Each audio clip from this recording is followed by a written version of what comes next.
J'étais à moitié endormi, dérivant vers le sommeil, quand mon téléphone s'est allumé sur la table de chevet et m'a ramené à la réalité. Je l'ai laissé vibrer quelques fois. J'ai failli l'ignorer, mais quand j'ai vu Dalton appeler, j'ai décroché. Il ne m'appelle jamais après minuit à moins que quelque chose de grave ne se soit produit. Et, ai-je marmonné en me frottant les yeux. Ça va? Sa voix est venue, basse et stable. Où est Bryn? Ça m'a complètement réveillé. Je me suis assis, mon cœur battant déjà la chamade. Sommet des ressources humaines à Houston, lui ai-je dit. Pourquoi? Il y a eu une pause au bout du fil, lourde et tendue, comme quelqu'un retenant un couteau. Dal, qu'est-ce qui se passe? Ai-je demandé. Elle s'est enregistrée dans la suite Boardwalk Grand du club il y a 3 heures. Elle a utilisé ta carte de débit. Avant de continuer, veuillez vous abonner pour rester informé de nos dernières histoires. Je n'ai rien dit à voix haute. J'ai juste fixé le mur de la chambre et j'ai rejoué chaque conversation que Bryn et moi avions eue cette semaine-là. Elle était partie lundi et avait dit qu'elle serait de retour vendredi. Je l'avais aidé à faire ses valises. Dalton a de nouveau parlé, sa voix plus basse cette fois. Elle n'est pas seule, mec. J'ai resserré ma prise sur le téléphone. Qui est avec elle? Ai-je demandé. Cole Merrick, a-t-il dit. Un grand type, baraqué, barbe noire. Entendre ce nom m'a retourné l'estomac. J'ai eu un mauvais pressentiment dès qu'il l'a dit. Cole, le collègue inoffensif de Bryn. Celui dont elle se moquait toujours. Le gars qu'elle insistait être juste un ami qui la taguait dans des mèmes stupides. J'avais demandé 1 ou 2 fois s'il se passait quelque chose entre eux. Elle avait ri comme si j'étais paranoïaque. Dalton n'a pas dit, je te l'avais bien dit. Il a gardé un ton neutre, comme s'il comprenait comment cela allait atterrir. J'ai des preuves, a-t-il dit. Des images de caméra, des reçus, des horodatage. Veux-tu que je te les envoie, a-t-il demandé. Je me suis frotté les yeux, la mâchoire si serrée que ça me faisait mal. Pas encore. Tu veux que je bloque la carte, que je la mette dehors, a-t-il insisté. Non, ai-je dit. Laisse-la dépenser. Laisse-la croire qu'elle est intouchable. Dalton a fait une pause. Tu es sûr, a-t-il demandé. Ouais, ai-je dit, plus froid que je ne l'aurais cru. Laisse-la creuser son propre trou. D'accord, je veux tout. Images, journaux, chaque reçu avec son nom, a-t-il confirmé. Quel est le plan, ai-je demandé en regardant le plafond. Le silence dans la pièce semblait énorme. Ma poitrine était lourde et engourdie, mais ma tête travaillait déjà. On ne la confronte pas, a-t-il dit. On la termine. Il a fait un sifflement bas au téléphone. D'accord, je la mettrai à l'aise. Fais en sorte que ça compte. J'ai hoché la tête pour moi-même, même s'il ne pouvait pas me voir. Surclasse la suite, m'a-t-il dit. Pardon, ai-je dit. Tu m'as entendu. Laisse-la en profiter. La même chambre où nous sommes restés pour notre anniversaire l'année dernière, n'est-ce pas, ai-je demandé. Ouais. Ouais. La même, a-t-il dit. Parfait, ai-je dit. Offre-lui le traitement royal une dernière fois. J'ai raccroché et je suis resté dans le noir. Il n'y avait pas de larmes, pas de cris, juste un vide, une quiétude stable. Mais quelque chose à l'intérieur de moi a basculé. Ce n'allait pas être une dispute. Ce serait un enterrement. Je suis resté figé là pendant un long moment. Je me suis assis sur le canapé, les coudes sur les genoux, le téléphone à la main. La pièce était d'un calme plat. Pas de télévision, pas de musique, juste le réfrigérateur qui bourdonnait dans le couloir et la climatisation qui se mettait en marche de temps en temps. Chaque ombre ressemblait à une accusation. Le canapé sentait encore faiblement ses produits capillaires. Lavande et ce parfum faussement sucré et écœurant. Sa couverture, celle dans laquelle elle s'enveloppait toujours, était en boule à côté de moi. Je ne l'ai pas touchée. Puis mon téléphone a de nouveau vibré. Un message, puis un autre, puis une avalanche. Dalton ne plaisantait pas avec ses preuves. Ce n'étaient pas des captures d'écran granuleuses ou des zooms flous d'une caméra de coin. C'étaient des images cristallines, en haute résolution. Bryn en paréo, un verre à la main, son autre main enroulée autour du poignet de Cole, riant comme si elle ne me mentait pas depuis des mois. L'image suivante la montrait, la tête sur son épaule. Tous deux étalés comme un couple en vacances. Puis celle qui a atterri comme un coup de poing. Elle l'embrassant à la porte de la suite. La même suite où nous étions restés pour notre anniversaire. La même vue du balcon. La même rambarde en fer noir sur laquelle elle s'était appuyée lorsque nous avions trinqué il y a 2 ans. J'ai regardé jusqu'à ce que l'écran s'éteigne, le rétroéclairage s'étant éteint. Je n'ai ni cligné des yeux ni bougé. Mes mains me semblaient être des poids morts. Ma poitrine était un vide. Ce n'était pas de la fureur. Du moins, pas encore. C'était le genre de silence qui s'enfonce dans vos os et ne vous quitte pas. Dalton a de nouveau envoyé un texto. « Tu veux que je bloque la carte ? Que je mette fin au week-end » a-t-il demandé. Je n'ai pas réfléchi. J'ai répondu rapidement. Non. Laisse-la dépenser. Laisse-la croire qu'elle a réussi. Laisse-la creuser sa propre tombe avec chaque reçu. Je me suis penché en arrière, j'ai étiré mon cou jusqu'à ce qu'il craque, et j'ai tapé un autre message à Dalton. Envoie-moi tout.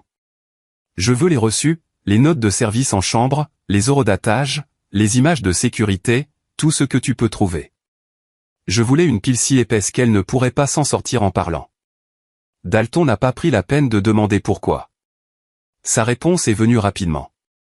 Je suis déjà en train de rassembler tout ça. Il a ajouté, ça pourrait prendre quelques heures.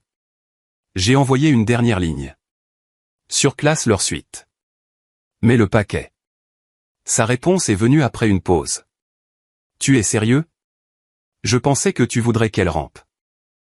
Pas encore, ai-je répondu. Déroule le tapis rouge. Laisse-la croire qu'elle vit comme une reine. Je veux qu'elle soit convaincue qu'elle est au sommet de la montagne juste avant que le sol ne cède. Dalton est revenu avec un seul mot. Fait. J'ai posé le téléphone et je me suis levé. J'ai erré dans la cuisine, j'ai ouvert le frigo juste pour m'occuper. Je n'avais pas faim, mais j'ai pris une bière quand même, enlevant la capsule contre ma chemise. Mes mains tremblaient, pas de chagrin, mais de tension brute. De savoir exactement ce qu'elle faisait, à 3 états de là, pendant qu'elle pensait que je ronflais dans notre lit, ignorant tout. J'ai ramené la bouteille sur le canapé, je me suis assis et j'en ai bu la moitié d'un trait. Mon cœur s'était stabilisé alors, non pas calme, concentré. Et il ne s'agissait pas seulement du fait que Bryn me trompait. C'était l'étincelle. Ce qui brûlait plus fort, c'était l'audace de tout ça. Le culot de se présenter sous son propre nom, d'utiliser ma carte de débit comme si je n'étais qu'un distributeur automatique qui attendait à la maison. Aucun effort pour brouiller les pistes. Pas de carte prépayée, pas de pseudonyme, juste à découvert. Riant, touchant, embrassant un type que je ne pouvais déjà pas supporter. Ce clown suffisant dont elle disait en plaisantant qu'il ressemblait à Chris Hemsworth s'il travaillait dans les assurances. Elle l'a dit comme si c'était inoffensif. Il s'avère que la blague est tombée sur moi. Les photos de Dalton ont commencé à arriver par lot, chacune horodatée à la seconde près. Cole faisant glisser la clé de la chambre sur le comptoir. Bryn prenant un selfie dans le miroir de l'ascenseur, une bouteille de champagne à la main. Une autre. Son téléphone dans sa main, clairement en train d'envoyer un texto. J'aurais pu être à l'autre bout. Je ne le saurais jamais. Elle tapait probablement « Tu me manques » pendant qu'elle se préparait à se glisser dans le lit avec lui. Je n'ai pas effacé une seule photo. Je les ai toutes mises dans un dossier sur mon bureau que j'ai intitulé « Inventaire ». Froid, précis, organisé, exactement comme je me sentais à l'intérieur. Je n'ai jamais fermé les yeux cette nuit-là. Je suis resté dans ce salon pendant que la ville dehors continuait de respirer, inconsciente. Elle avait fait ses choix. Je rédigeais le plan de la façon dont elle devrait vivre avec eux. Le soleil n'avait même pas encore dépassé la clôture du voisin lorsque j'ai pris mon téléphone et appelé la banque. J'étais perché au comptoir de la cuisine, une demi-tasse de café réchauffé à côté de moi. Les captures d'écran de la nuit précédente brillaient encore sur mon ordinateur portable. La femme au bout du fil a demandé pourquoi je voulais geler le compte. Je lui ai dit que la carte avait été utilisée sans ma permission, ce qui était la vérité. Elle a expliqué que je devrais déposer une réclamation pour fraude. Je le ferai, ai-je dit. Je l'ai là simplement pour l'instant. Plus de frais. Elle a confirmé, elle est désactivée avec effet immédiat. J'ai raccroché, j'ai pris mon café et je suis retourné sur le canapé. Quelques minutes plus tard, le texto de Dalton est arrivé. Elle vient d'essayer de commander des boissons au bord de la piscine, refusé. Elle a l'air confuse, fait comme si de rien n'était. Cole est mal à l'aise. J'ai souri. La tension dans mes épaules s'est un peu relâchée. C'était la première fissure. Je ne lui ai pas répondu. J'ai laissé mijoter. 2 autres heures se sont écoulées. Je n'ai jamais quitté le canapé, j'ai juste regardé l'horloge avancer et j'ai fait défiler des photos que je n'aurais jamais dû voir. Puis Dalton m'a de nouveau contacté. Elle est à la réception, en train de faire une scène. Les directeurs interviennent. Elle exige des réponses sur la raison pour laquelle sa carte est morte. Cole reste en retrait comme si elle était une étrangère. Je me suis penché en avant, les coudes sur les genoux, regardant les points de frappe clignoter. Elle prétend que c'est un problème technique, demande que la suite soit offerte en guise d'excuse. Je n'ai donné aucune réponse. J'attendais la partie que je savais qui allait frapper, et pile à l'heure, 15 minutes plus tard, mon téléphone s'est allumé avec son nom. J'ai laissé sonner à moitié avant de décrocher. « Eh, chérie » a-t-elle dit, prenant ce faux ton enjoué, mais sa voix s'est brisée sur les bords. Elle avait l'air trop préparée, comme si elle avait répété des lignes dans le miroir. « Comment s'est passée ta matinée ?» J'ai gardé ma voix légère, calme, courtoise. « Bien. »« Et la tienne ?» ai-je demandé. « Oh, je gère juste un truc bizarre. Je suis à Boston et ma carte a des problèmes. » Elle a essayé d'avoir l'air désinvolte. « Je suis juste allé acheter un smoothie et la carte a été refusée. » N'est-ce pas étrange ? Boston, hein. J'ai laissé les mots flotter dans l'air assez longtemps pour qu'elle en sente le poids. Oui, c'est étrange. Elle a continué comme si de rien n'était. J'ai appelé la banque plus tôt mais je n'ai pas réussi à les joindre. J'ai pensé que tu avais peut-être vu quelque chose d'inhabituel et que tu l'avais gelé. J'ai pris une lente gorgée de mon café. Non, je l'ai juste signalé comme volé. Elle a hésité. J'ai pu entendre la panique s'insinuer dans ses mots suivants. Volé ? Ouais, ai-je dit, en gardant ma voix facile. Quelqu'un l'a utilisé à environ 3 heures de Houston pour s'enregistrer dans une suite à Atlantic City. Mais tu as dit que tu étais à Boston, n'est-ce pas ? Silence. Puis, de quoi tu parles ? Tu t'es enregistré au Boardwalk Grand hier soir, lui ai-je dit. Suite 24C, la même chambre où nous avons célébré notre anniversaire. Sa voix s'est brisée. Dalton. Ouais, ai-je dit. Dalton était là, il te dit bonjour. Il a mentionné que tu avais l'air plutôt à l'aise. Je l'ai entendu prendre une longue inspiration, comme si elle essayait de ne pas crier. Je peux expliquer. J'ai souri, je me suis approché de la fenêtre et j'ai regardé dehors. Je suis sûr que tu le peux, mais pas à moi. Écoute, je ne sais pas ce que tu crois avoir vu, mais ce n'est pas ce que je crois avoir vu, les jeux coupés. C'est ce que j'ai en ultra haute résolution depuis une douzaine de caméras différentes. Tu n'es pas maligne. Tu es paresseuse. Un autre long silence. Puis elle a abandonné son jeu, tu as gelé les fonds. Ouais. Toi et Cole feriez mieux de vider vos sacs pour de la monnaie. Peut-être qu'il a un compte d'épargne, mais j'en doute. Il a l'air de vivre de poudre de protéines et de vodka bon marché. Tu es cruel, a-t-elle claqué. Non, lui ai-je dit calmement. Je suis exact. Puis j'ai mis fin à l'appel. À la seconde où la ligne s'est coupée, j'ai posé le téléphone sur le comptoir et je suis resté là. Je ne me sentais pas comme si j'avais gagné. Pas encore. Mais je me sentais propre, comme si j'étais enfin sorti d'un marécage et que j'avais rempli mes poumons d'air frais. J'ai passé le reste de l'après-midi à trier les preuves. J'ai organisé le dossier, étiqueté chaque capture d'écran, les effets correspondent aux horodatage et j'ai aligné les reçus dans l'ordre.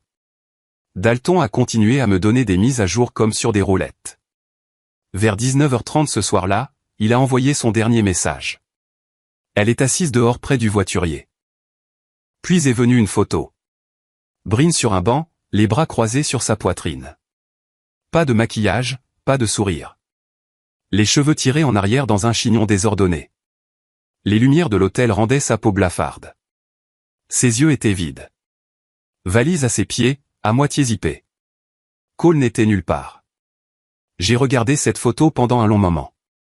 Elle ressemblait à quelqu'un qui vient d'apprendre que le vol n'était pas retardé. Il était parti. La porte fermée derrière elle. Je n'ai pas répondu. Pas besoin. Je connaissais déjà la fin. Elle avait tout misé sur un week-end de mensonges et la maison à gagner. Au lever du soleil, mon téléphone a de nouveau vibré. Dalton me donnait le compte rendu. Elle est en train de craquer, crie sur le personnel, exige des avantages de fidélité. Elle jure qu'elle est diamondilite. Je l'ai lu à moitié endormi, toujours allongé sur le canapé. Je n'étais pas allé au lit, j'avais juste somnolé par intermittence, me réveillant toutes les heures comme si mon esprit refusait de lâcher prise jusqu'à ce que le travail soit fait. J'ai répondu par texto, Cole est toujours là. Dalton a répondu, non. Non. Il s'est volatilisé. Il a pris son sac de sport et est parti avant l'aube. N'a même pas dit au revoir. Je me suis assis et j'ai laissé ça s'imprégner. Elle a échangé une vie stable contre un gars qui l'a largué avant le petit déjeuner. Je n'aurais pas pu mieux écrire le scénario. Je me suis levé, j'ai versé une autre tasse de café, noir cette fois, sans crème, sans sucre, et je me suis assis au comptoir de la cuisine. Il était temps de passer à la phase 2. Premier mouvement. La bloquer de partout. J'ai ouvert l'application bancaire commune, j'ai révoqué son accès, j'ai changé les mots de passe, j'ai ajouté l'authentification à 2 facteurs et j'ai tout fait passer par mon numéro. L'étape suivante a été le compte professionnel lié à notre entreprise de rénovation de maison. J'ai également supprimé son identifiant là-bas. J'ai gelé tous les rôles d'administrateur sauf le mien. Ensuite, j'ai accédé au portail de la carte de crédit, j'ai désactivé la carte, bloqué les paiements automatiques, effacé les récompenses de voyage. J'ai regardé son nom sous « Utilisateurs autorisés » pendant une seconde, puis j'ai cliqué sur « Supprimer ». Après cela, j'ai appelé le fournisseur de téléphonie mobile, je leur ai donné mon identité et j'ai coupé sa ligne. Fait en moins de 5 minutes. Pas d'avertissement, pas de numéro de secours. Laisse-la emprunter le téléphone d'un étranger si elle a besoin de pleurer. Je me suis penché en arrière, j'ai fait craquer mes doigts et j'ai passé l'appel qui a tout scellé. Mon avocat, Miles Pruitt, a répondu à la 2e sonnerie. Bonjour, mec. Tout va bien? Prêt à demander la séparation, lui ai-je dit. Pour adultère, et oui, vous aurez des preuves. Il y a eu une pause au bout du fil. C'est rapide, a dit Miles. Ouais, ai-je répondu. Elle a rendu les choses faciles. Miles n'a pas insisté pour les détails. Il a juste dit, envoyez-moi ce que vous avez par email. Je commencerai les démarches. C'est ce que j'ai fait. J'ai envoyé tout le dossier. Chaque photo, chaque reçu, chaque débit de carte, les journaux de l'hôtel avec les horodatage. En regardant tout ça regroupé, ça ressemblait plus à une enquête pour fraude qu'au débris d'un mariage. En fin de matinée, mes mains avaient cessé de trembler. Je n'étais pas engourdi. J'étais vif, clair, fini de prétendre qu'il y avait quoi que ce soit à réparer ici. C'est alors que je me suis tourné vers le côté public des choses. Brin nous avait toujours dépeint en ligne comme un couple de contes de fées. Grand sourire, photos de vacances, ces légendes de motivation sur le fait de travailler ensemble, de s'élever ensemble. Maintenant, ces publications avaient un goût de poison. Elle affichant une fantaisie tout en s'éclipsant pour ses escapades avec Cole. J'ai ouvert Facebook, j'ai remonté 3 mois en arrière et j'ai trouvé une de ses publications. Une photo de nous lors d'une dégustation de vin dans la Napa Valley. Sa légende disait, 2 cœurs, une ambition. Construit, pas acheté. Je me souviens de m'être tenu à côté d'elle pour la 10e reprise. Elle forçant un sourire pendant que mon esprit était sur les factures et comment nous allions payer la nouvelle unité de climatisation. Sous cette publication, j'ai tapé une seule ligne, j'espère que Cole a apprécié la climatisation. Reçu à venir. Pas de hashtag, pas de rage, juste la vérité. 5 minutes plus tard, une notification est apparue. Brin a répondu à votre commentaire. Le temps que je clique, tout son profil avait disparu, supprimé, volatilisé. Dalton a envoyé un texto juste après. Elle perd la tête. Je pense qu'elle a vu ton message. Elle fait les 100 pas dans le hall comme une folle. J'ai répondu, tu l'as toujours sauvegardé? Sa réponse a été instantanée. Chaque mot. Capture d'écran et sauvegarde. J'ai même enregistré son profil avant qu'il ne disparaisse. Tu sais, je suis minutieux. J'ai éclaté de rire. Le premier vrai rire depuis des jours. Dalton avait toujours été solide, mais maintenant il opérait comme un chirurgien. Je me suis déconnecté de Facebook et je me suis penché en arrière, fixant le mur pendant que la bouche d'aération ronronnait au-dessus de moi. Je n'ai ressenti aucune culpabilité, aucune pitié. Ce que j'ai ressenti, c'était le contrôle. Elle avait été imprudente. J'avais été patient. Maintenant, le piège était tendu, et elle le savait enfin. J'ai pris mes clés et je suis parti faire un tour, pas loin, juste jusqu'à la crête derrière le quartier, où la vallée s'étendait sur des kilomètres. Le soleil tapait déjà, la chaleur du milieu de matinée était lourde. Je me suis garé, j'ai baissé la vitre et j'ai laissé la brise me caresser le visage. Là-bas, j'ai imaginé sa situation. Assise dans un hall d'hôtel chic sans carte qui fonctionne, sans ligne téléphonique, l'homme avec qui elle a triché, parti avant l'aube. Je pouvais presque la voir essayer une fois de plus de charmer le directeur, le rouge à lèvres étalé, la voix tremblante, trébuchant sur ses propres mensonges. Mais rien ne fonctionnerait car chaque sortie qu'elle pensait avoir, je l'avais déjà verrouillée. Je suis rentré de la crête et je me suis assis à nouveau devant l'ordinateur. L'email de son entreprise était toujours enregistré dans mon remplissage automatique. Elle avait utilisé l'ordinateur de bureau quelques fois lorsque son ordinateur portable la distrayait. J'ai cliqué sur « Composer », j'ai tout joint. Les journaux de l'hôtel, les notes de service en chambre, les notes de bar, les photos horodatées, même la facture du surclassement avec son nom bien en évidence. Objet, écart dans le rapport de dépenses. Urgent. J'ai laissé le corps du message vide. Les fichiers parlaient d'eux-mêmes. Brin travaillait dans les ressources humaines d'entreprise. Un grand titre, un ego encore plus grand. Elle organisait des formations sur la conformité, donnait de longues conférences en ligne sur l'éthique et le leadership. Elle était censée être l'employée modèle, mais elle avait réservé son vol avec la carte de l'entreprise, puis était passée à la mienne pour le reste de sa virée. J'ai appuyé sur « Envoyer ». Moins d'une heure plus tard, un avis a rebondi. Pas une erreur, mais une alerte de transfert. Sa boîte de réception avait déjà été redirigée vers son superviseur. Parfait. Vers 14 heures, Dalton m'a de nouveau contacté. « Tu as déjà vu ça ?» Puis est venue une capture d'écran. Cole n'était pas un simple collègue. Il était son subordonné. Dalton avait déterré une vieille story Instagram d'une retraite d'entreprise, puis avait sorti l'organigramme de LinkedIn. Cole relevait directement d'elle. Cela seul était une mine d'entreprise. Et ça ne s'arrêtait pas là. Cole était aussi marié. Dalton l'avait repéré sur une page de salle de sport d'Atlantic City que sa petite amie suivait, puis avait remonté la piste jusqu'à une photo de mariage taguée. La mariée, Marlo Merrick, blonde, bien coiffée, compte privé, mais ses cercles recoupaient ceux de Brin d'une conférence, Women in Business, l'année dernière. 3 heures plus tard, Dalton m'a de nouveau contacté. Marlo vient de passer un appel. Elle a une amie dans leur service des ressources humaines. Elle sait. C'est fini, ai-je murmuré. Je me suis penché en arrière sur ma chaise, j'ai regardé le plafond et j'ai juste attendu. 48 heures. C'est le temps qu'il a fallu. D'abord est venu l'email à toute l'entreprise que la petite amie de Dalton m'a transféré. Avec effet immédiat, Brin Rod et Cole Merrick ne sont plus employés chez Vantage Solutions en raison de graves violations des politiques de conduite de l'entreprise.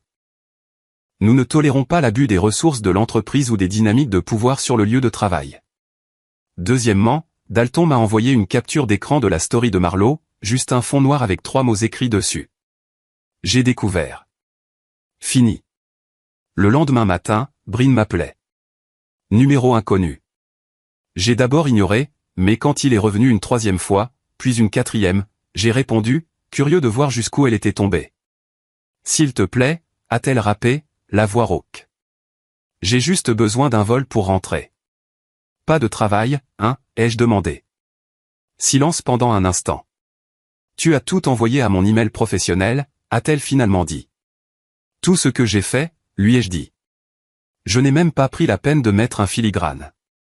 Je voulais qu'ils voient par eux-mêmes. Sa voix s'est brisée. J'ai tout perdu. J'ai dit, rien. Elle a reniflé, a réessayé. Je n'ai pas de carte. Je n'ai pas d'argent. Je ne peux pas rentrer. Tu es toujours à Atlantic City, ai-je demandé en regardant l'horloge. Ouais. D'accord, ai-je dit. Je vais te réserver un vol. Vraiment? Elle avait presque l'air soulagée, mais pas du genre auquel on s'attend. Je me suis connecté et j'ai trouvé le vol de nuit le moins cher possible. Un siège du milieu avec 4 escales, pas de bagages à main, pas d'avantage, pas de surclassement, pas même d'embarquement prioritaire, juste un long et misérable trajet avec beaucoup de temps pour réfléchir. Je l'ai réservé, je lui ai envoyé les détails par texto et j'en suis resté là. Le jour J est arrivé, je connaissais son heure d'atterrissage, mais je ne suis pas allé à l'aéroport. Je ne suis même pas resté à la maison. J'ai traversé la ville tôt et j'ai attendu sur le parking d'un restaurant jusqu'à ce que je reçoive la notification de livraison. J'avais laissé une enveloppe scotchée à la porte, pas une clé de maison, mais une clé d'un garde-meuble à 20 minutes de la ville. À l'intérieur se trouvaient toutes ses affaires. J'avais changé toutes les serrures la semaine précédente, les portes, le garage, même le code de la boîte aux lettres. Son nom n'était pas sur l'acte de propriété. Et l'avocat avait déjà confirmé qu'elle n'avait pas le droit d'entrer. La note scotchée à la porte disait « Toutes tes affaires sont dans le garde-meuble 129. » Le code est notre ancien code d'alarme. Au revoir. Rien d'autre. Pas de signature. Pas de supplique. Juste des instructions. Froid et net. Dalton a envoyé un texto peu après. Elle est devant ta porte, fixant la note. Pas de sac sauf son sac à main et une valise à roulettes déglinguée. On dirait qu'elle a pleuré tout le vol. Je lui ai dit de la faire bouger, de s'assurer qu'elle comprenait que c'était fini. Il l'a fait. Elle a appelé un Uber pour se rendre au garde-meuble. Je le sais parce que j'ai reçu l'alerte de mouvement de la caméra de sécurité à l'intérieur. Elle a entré l'ancien code d'alarme, celui qu'elle disait en plaisantant être trop simple à deviner, et a franchi la porte. Les lumières se sont allumées. Elle s'est arrêtée net devant les boîtes empilées. Tout était étiqueté, ses vêtements, ses chaussures, ses affaires de salle de bain, sa boîte à bijoux. J'avais même plié soigneusement sa robe de mariée dans une caisse en plastique. Tout était là, mais elle n'avait nulle part où l'emporter. Elle est restée là, à regarder, comme si elle regardait dans sa propre tombe. Je ne regardais pas pour avoir pitié. Je voulais juste la preuve qu'elle comprenait enfin. Le journal indiquait qu'elle était restée dans cette unité près d'1 heure. Elle n'a pas bougé une seule boîte, elle est juste restée figée, espérant peut-être qu'une s'ouvrirait et lui dirait que tout n'était qu'un mauvais rêve. Rien ne s'est passé. Le lendemain matin, j'ai appelé mon cousin Fletcher. Il tient un prêteur sur gage près de Mesa. Je lui ai apporté la bague, alliance en platine, pierre taillée sur mesure. J'avais surpayé à l'époque parce qu'elle méritait quelque chose d'intemporel. Fletcher n'a pas posé de questions. Il a vérifié le diamant, a fait glisser l'argent sur le comptoir et a rédigé un reçu. Sur le chemin du retour, je me suis arrêté derrière un centre commercial et je suis entré dans un centre d'aide aux vétérans, je leur ai tendu l'enveloppe avec le montant total, je leur ai dit de marquer le don à son nom, pas au mien. Je ne l'ai pas fait pour avoir l'air noble. Je l'ai fait parce que je voulais que chaque trace d'elle signifie quelque chose pour quelqu'un d'autre. Au moins, cette bague pourrait aider des gens qui n'ont jamais menti en la portant. De retour à la maison, j'ai tout arrêté, j'ai changé de numéro de téléphone, j'ai supprimé son email de mes contacts. J'ai décroché notre photo de mariage et je l'ai jetée dans une boîte marquée « Poubelle ». Calme, méthodique, comme gratter de la moisissure sur une cloison sèche. Elle a commencé à dormir sur des canapés presque immédiatement. La nouvelle s'est répandue rapidement. Les scandales d'Atlantic City ont une façon de s'infiltrer dans tous les coins. Les mêmes amis qui remplissaient autrefois nos barbecues dans le jardin se sont divisés en deux. La plupart des gens ont commencé à garder leur distance. Non pas parce que je leur ai dit de le faire, mais parce que personne ne veut se tenir trop près d'une femme qui met le feu à son mariage et à sa carrière la même semaine. Des nouvelles sont revenues par quelques amis communs. Elle avait dormi sur le canapé-lit de Tessa Crane, puis avait rebondi dans le studio exigu d'un collègue à Prescott. Elle n'est jamais restée longtemps nulle part. Quelques nuits ici, quelques nuits là. Une fois que les appels de mendicité ont commencé, les gens ont cessé de lui offrir de vrais lits. C'est alors qu'elle a essayé de revenir vers moi par des portes dérobées. Premier arrêt, ma sœur. Bryn l'a appelée tard un soir, en pleurant, jurant qu'elle était désolée, disant qu'elle n'avait jamais pensé que les choses déraperaient à ce point. Ma sœur n'a pas prêté attention. Elle a laissé Bryn divaguer, puis a raccroché et m'a appelé juste après. Nous avons dîné le lendemain. Elle a fait glisser son téléphone sur la table et a appuyé sur lecture sur la messagerie vocale. La voix de Brin est sortie, tremblante et brisée. Je sais que j'ai fait une erreur. La voix de Brin s'est brisée à travers le haut-parleur, cette douceur étudiée qu'elle mettait toujours quand elle voulait quelque chose. Mais s'il te plaît, peux-tu juste lui demander de m'appeler? Je ne sais pas quoi faire d'autre. Ensuite, les collègues ont commencé à apparaître. 2 d'entre eux m'ont envoyé un texto la même semaine, disant que Brin s'était rendu dans leur bureau sous prétexte de déposer quelque chose, mais en réalité juste pour apitoyer. Les 2 fois, elle a essayé de glisser une ligne sur la façon dont j'allais, puis est partie sans plus.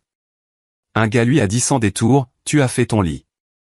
Quand cet angle s'est tari, elle s'est présentée chez mon coiffeur, s'est assise dans la salle d'attente jusqu'à ce qu'il lui demande enfin ce qu'elle voulait. Elle lui a demandé de me donner un mot.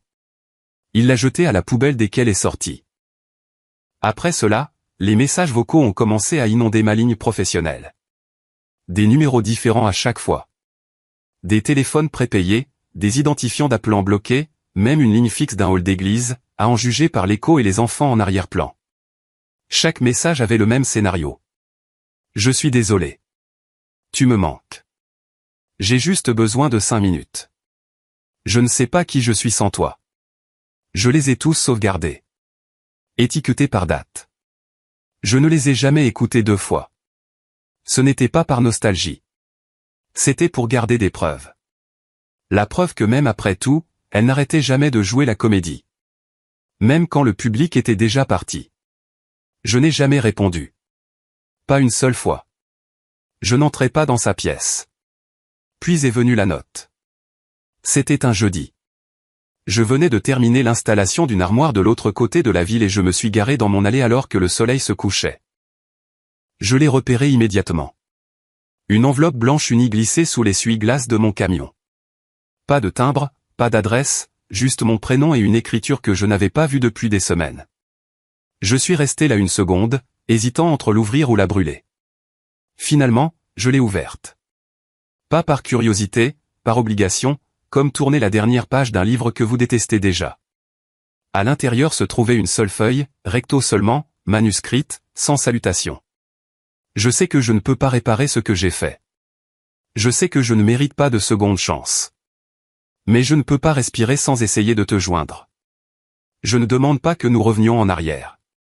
Je te demande juste de me parler une fois, s'il te plaît. C'est tout ce que je demande. Pas de signature, pas de numéro, pas d'adresse, rien à quoi répondre. Je l'ai plié, je l'ai mise dans la boîte à gants et je l'ai fermée. Je ne l'ai pas déchirée, je ne l'ai pas épinglée au frigo comme une relique, je l'ai juste laissée dans le noir avec des serviettes de rechange et de vieilles cartes grises, parce que c'est ce que c'était maintenant, du désordre. Elle avait tout essayé, et maintenant il ne lui restait plus rien. La lettre est restée là pendant 3 jours avant que je ne réponde, non pas parce que je doutais de moi, ces doutes étaient partis depuis longtemps, mais parce que je voulais qu'elle sente le poids du silence. Quand j'ai finalement envoyé un texto, je ne lui ai donné qu'1 heure et un lieu. Pas de politesse, juste l'adresse d'un restaurant en bordure de ville et un seul mot, demain. Terrain neutre. Loin de notre maison. Pas d'histoire dans les murs, juste des banquettes en vinyle craquelé, du café faible et une serveuse qui s'occupait de ses affaires. Je suis arrivé 10 minutes en avance, je me suis glissé dans une banquette d'angle d'où je pouvais voir le parking. Le dossier était déjà sur la table.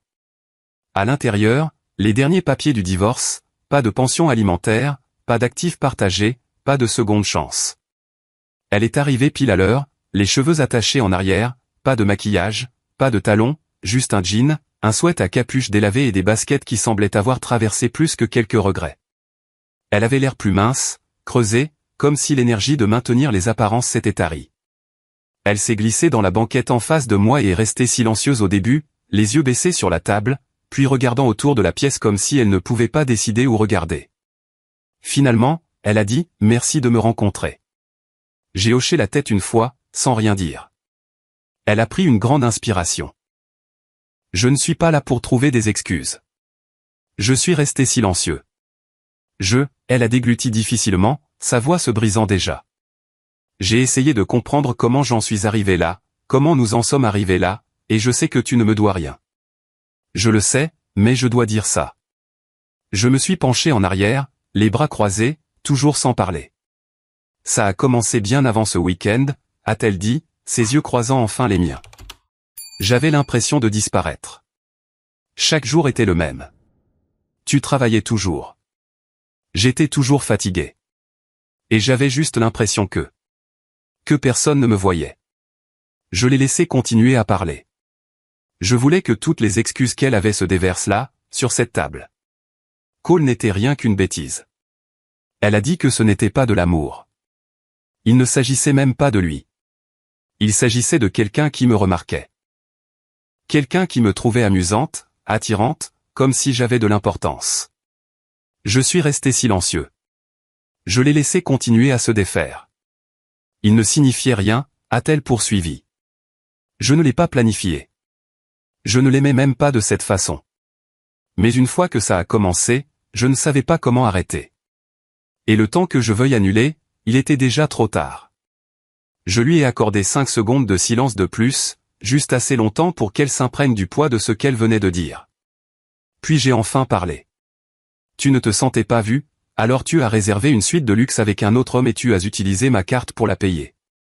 Elle a détourné le regard. Tu ne te sentais pas spécial, alors tu as ri au bord de la piscine avec ton collègue pendant que j'étais assis à la maison en pensant que tu étais à Houston. Sa voix était plus douce maintenant. Je sais. J'ai merdé. Non, ai-je dit d'un ton neutre. Tu n'as pas merdé. Tu as menti. Tu as triché. Tu m'as fait traverser l'enfer et tu as ensuite essayé de le déguiser en une histoire larmoyante sur le fait de se sentir invisible. Tu n'étais pas invisible, Bryn. Tu étais juste prétentieuse. Ses yeux se sont remplis, mais je n'ai pas arrêté. Tu m'as utilisé comme un distributeur automatique. Tu m'as menti en pleine face en planifiant une escapade d'un week-end avec un homme qui travaillait sous tes ordres. Et quand tout a explosé, tu n'as pas avoué. Tu as fait l'idiote. Tu as supplié pour être couverte. Tu as laissé tout le monde subir les conséquences pendant que tu pleurais à travers la ville. Elle a essuyé son visage avec sa manche, hochant lentement la tête. Tu as raison. J'ai pris le dossier à côté de moi, je l'ai sorti du siège et je l'ai fait glisser sur la table. Qu'est-ce que c'est, a-t-elle demandé. Les papiers finaux, ai-je dit. Déjà examinés. Pas de pension alimentaire, pas d'actifs partagés. Tu pars avec ce que tu as déjà, ce qui n'est pas grand-chose. Elle l'a ouvert, a parcouru quelques lignes, sa main tremblant. Tu ne vas même pas en parler? Je viens de le faire, lui ai-je dit. Il n'y a plus rien à dire. Mais je suis désolé, a-t-elle murmuré, les larmes coulant maintenant. Je le pense. J'aimerais pouvoir revenir en arrière. Et je le pense aussi, ai-je dit. Tu es libre maintenant. Moi aussi. Cela a atterri plus durement que tout ce que j'avais dit. Elle a tressailli comme si les mots brûlaient. Tu peux le signer maintenant ou l'emporter avec toi, ai-je ajouté en me levant. Quoi qu'il en soit, c'est fait. Elle n'a pas bougé, elle est juste restée assise, serrant le dossier comme s'il pouvait se briser. Je me suis retourné, je suis passé devant le comptoir, j'ai fait un signe de tête à la serveuse et j'ai poussé la porte. Dehors, l'air était frais contre mon visage. J'ai marché jusqu'à mon camion, j'ai ouvert la porte et je n'ai jamais regardé en arrière. Elle voulait une conclusion. Elle l'a eue. Après le restaurant, je n'ai plus jamais entendu parler de Bryn. Pas d'appel, pas de messages vocaux, pas de visite surprise. Elle a juste disparu, ou a essayé. Des nouvelles sont revenues de gens qui ne pouvaient pas s'en empêcher. Elle avait déménagé à 2 villes de là, avait trouvé un emploi dans une chaîne de pharmacie près de l'autoroute, travaillant à la caisse. Pas de voiture, pas de voyage, pas de selfies dans les halls d'hôtel, juste un badge, des néons et une longue marche jusqu'à l'arrêt de bus si son service se terminait tard. Je ne me sentais pas bien à ce sujet, mais je ne me sentais pas mal non plus. Ça semblait juste approprié. Des amis communs, ceux qui n'ont jamais pris parti mais qui ont tout vu, ont dit qu'elle racontait aux gens qu'elle avait tout eu autrefois, comme si son passé était un rêve volé, pas le gâchis qu'elle avait incendié pour une aventure d'un week-end avec un type qui ne pouvait même pas payer sa note de petit déjeuner. Pendant ce temps, j'ai reconstruit. J'ai acheté un GMC Sierra d'occasion. Un peu de rouille sur les côtés, mais solide sous le capot. J'ai transporté des chutes de bois. J'ai vidé le garage. Je l'ai transformé en atelier comme il l'était avant que la vie ne se complique. J'ai recommencé à fabriquer des choses. Des chaises, des cadres, un travail simple, un travail honnête. Un copain du travail m'a invité à une soirée de poker, hebdomadaire, à faibles enjeux, juste des cartes et de la bière. Une pièce pleine d'hommes qui ne se souciaient pas de mon histoire. J'y suis allé ce premier vendredi, et je n'ai jamais arrêté. C'était calme. C'était régulier, rien d'extraordinaire, juste une poignée de gars, des cartes sur la table, quelques bières, et des rires qui remplissaient les espaces où le silence pesait autrefois sur moi. Ce silence était différent, léger, facile. De temps en temps, le nom de Brine revenait. Toujours rapidement, jeté comme un bruit de fond. Je l'ai vu travailler à la caisse chez CVS, ou, je crois qu'elle est avec un gars qui était barman au Redstone Bar. Rien qui n'est jamais collé. La confiance s'amenuise quand votre histoire a été racontée plus de fois que la bouteille au dernier appel. 6 mois après cette rencontre au restaurant, un email a atterri dans ma boîte de réception. Sujet, de Marlowe. Au début, je n'ai même pas reconnu le nom. Puis ça a cliqué. L'ex-femme de Cole. Le message était court. Et, je voulais juste te dire merci. Je n'aurais jamais su si tu n'avais pas fait ce que tu as fait. Ma vie est meilleure maintenant. J'espère que la tienne aussi. C'était tout. Je n'ai pas répondu, non pas parce que je ne l'appréciais pas, mais parce que certains mots n'ont pas besoin de réponse. Ils ont juste besoin de s'installer. Je suis resté là avec ça pendant 1 minute, puis j'ai archivé l'email et je suis retourné poncer une planche de cèdre pour un banc sur mesure sur lequel je travaillais. La sueur de bois dérivait sur l'écran de l'ordinateur portable comme de la neige. Et je n'ai pas pris la peine de l'enlever. Les gens disent que la vengeance est un feu. Chaud, rapide, sauvage. Mais ce n'est pas ce dont j'avais besoin. Ce dont j'avais besoin, c'était de la distance. Un contrôle silencieux. Pas une scène d'éclat. Pas une autre dispute criarde. Pas une fin dramatique remplie de larmes et d'excuses. Juste le travail lent et régulier de construire à nouveau quelque chose de solide. Une nuit, debout dans cet atelier avec la sueur de bois en suspension dans l'air, j'ai réalisé que je me sentais enfin seul. Pas abandonné, pas trahi, juste seul de la meilleure des manières. Et peut-être qu'un jour, si la bonne femme croise mon chemin, j'essaierai à nouveau. Pas de conte de fées, pas de foi aveugle, juste de l'honnêteté. Travaillez les yeux ouverts. Pour écouter l'histoire suivante, cliquez sur la case à gauche. Et comme toujours, merci d'avoir regardé.